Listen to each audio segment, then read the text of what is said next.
May I take you back, Mr. Harris, to Justice Jackson's questions about assumption? And you rightly point out we assume questions all the time on a way to a holding.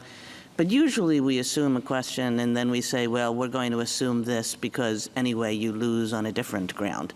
You want us to do something different. You want us to assume the immunity question only to say, well, you win with respect to abrogation.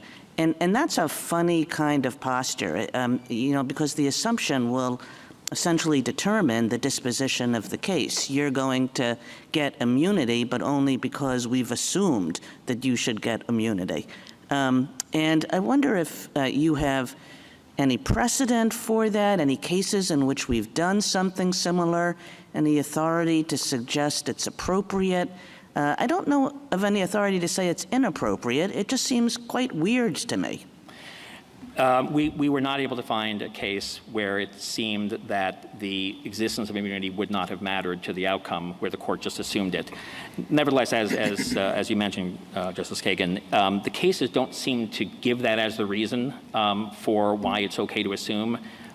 Several of the cases we cited, I think the Feeney case, just said we're going to assume it. It happened to be in that case because there was consent to jurisdiction that it didn't have an impact on the outcome, but the court didn't say that was the reason.